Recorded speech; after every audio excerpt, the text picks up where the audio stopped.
Tanah itu ibu. Laut dan hutan adalah susu ibu yang menghidupi bumi Papua. Begitulah ungkapan masyarakat Papua untuk menggambarkan sosok perempuan yang dianggap istimewa dalam kehidupan sosial mereka. Nyatanya, sejumlah fakta menunjukkan bahwa kualitas hidup perempuan di Papua masih tertinggal dan perlu ditingkatkan. Peran perempuan Papua masih dibatasi seputar tanggung jawab rumah tangga dan mengurus dapur. Belum banyak yang didorong untuk berkarya. Padahal, perempuan Papua memegang tanggung jawab yang besar dalam perekonomian keluarganya. Saat ini Indeks Pembangunan Manusia Papua Barat baru berada di peringkat ke-31. Dengan penguatan perekonomian rakyat, maka harapannya peringkat ini dapat ditingkatkan. Ada banyak potensi ekonomi kreatif yang bisa dikembangkan di Provinsi Papua Barat. Semakin ramainya turis menjelajah daerah Raja Ampat, mendorong para mama di sini untuk berpikir kreatif dan mengupayakan apa yang mereka bisa untuk mendapatkan penghasilan tambahan. Dan kini, kita sudah mulai melihat geliat ekonomi rakyat yang diinisiasi oleh para mama di Papua. Misalnya seperti di Pulau Manyaifun. Mereka membentuk kelompok untuk membuat kerajinan tas pandan.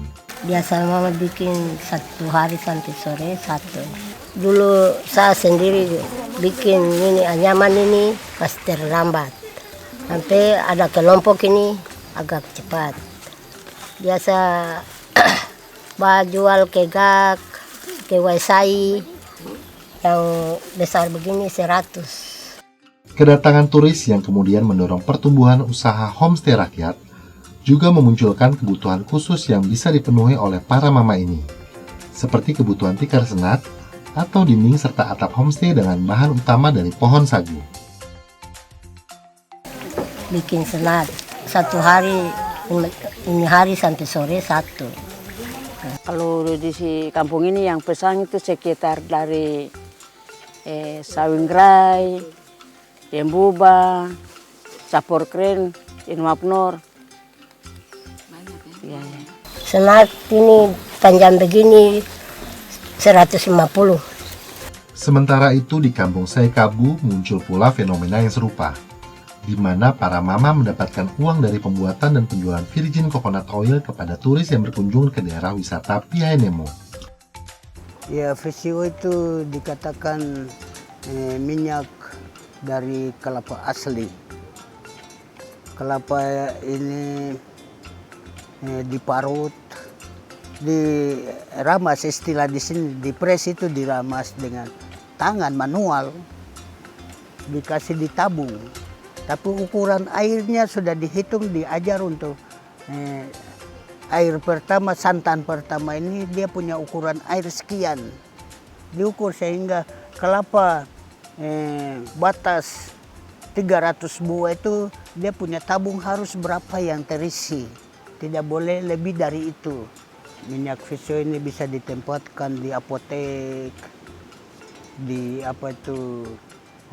homestay dengan harga 1 botol 100. Tak jauh dari daerah tersebut, di Pulau Freewen, masyarakatnya yang telah belajar memetakan jenis hutan mangrove dari Ekonusa sudah bisa mengolah hasil hutan bakau dan mengubahnya menjadi produk-produk yang bernilai ekonomi.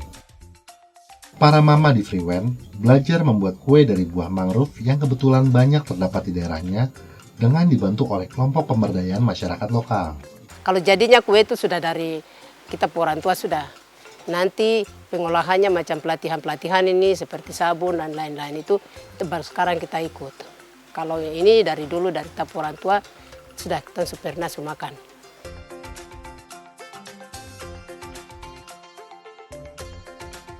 Hal yang sama dirasakan oleh Mama Ijana Bau dari Kabupaten Teluk Bintuni yang mengolah buah mangrove menjadi minuman sirup. Dipetik dari pohon, kupas, direndam, disiapkan air, direbus, diperas, baru disaring. Habis dia punya saring yang air itu ambil, baru dimasukkan lagi lewat panci, baru dimasak, direbus, kurangnya gula. Selesai, dimasukkan dia punya pewarna. Pelan tapi pasti, para mama dari Papua Barat telah mengambil peran dalam laju roda perekonomian kreatif di provinsi tersebut.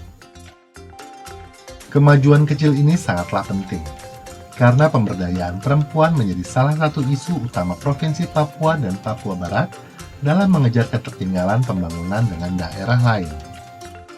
Memang tidak mudah mewujudkan cita-cita tersebut, tetapi setidaknya langkah sudah mulai diambil. Dan dengan dibantu oleh pemerintah daerah, serta berbagai pihak yang peduli, para mama dari Papua Barat pasti bisa.